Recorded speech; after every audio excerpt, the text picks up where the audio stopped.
For battle now, ready you might them see, they're well confessed, absolved, from sin set free.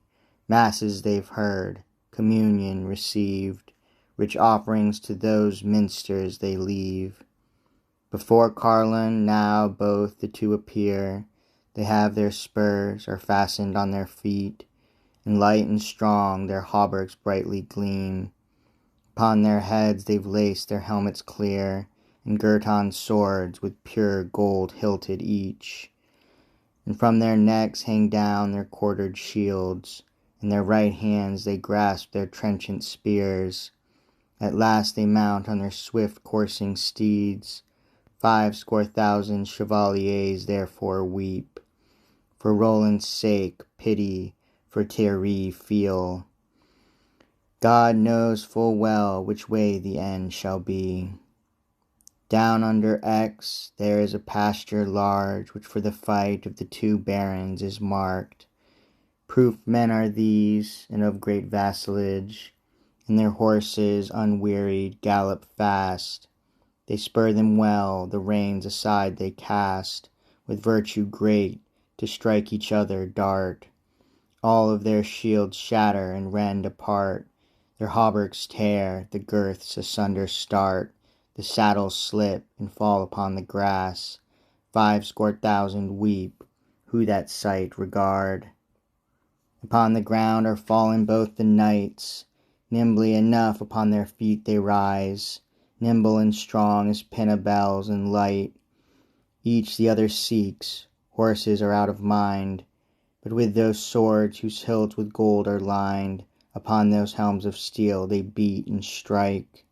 Great are the blows those helmets to divide, the chevaliers of France do much repine. O God, says Charles, make plain to us the right. Says Pinabel, Thierry, I pray thee yield, I'll be thy man in love and fealty. For the pleasure my wealth I'll give to thee, but make the king with Ganelon agree. Answers Thierry, such counsel's not for me, pure felon I, if e'er I that concede. God shall this day the right show us between. Then said Thierry, bold art thou, Pinabel, thou art great and strong, with body finely bred. For vassalage thy peers esteem thee well. Of this battle let us now make an end. With Charlemagne I soon will have thee friends. To Ganelon such justice shall be dealt, day shall not dawn, but men of it will tell. Please the Lord God, not so, said Pinabel. I would sustain the cause of my kindred, no mortal man is there from whom I fled. Rather I'd die than hear reproaches said. Then with their swords began to strike again upon those helms that were with gold begemmed. Into the sky the bright sparks rained and fell.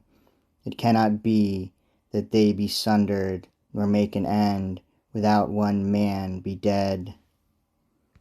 He's very proof, Pinabel of Sorance. Thierry he strikes on helmet of Provence. Leaps such a spark, the grass is kindled thence. Of his steel brand the point he then presents. On Thierry's brow the helmet he has wrenched, so down his face its broken halves descend, and his right cheek in flowing blood is drenched, and his hauberk over his belly rent. God's his warrant, who death from him prevents.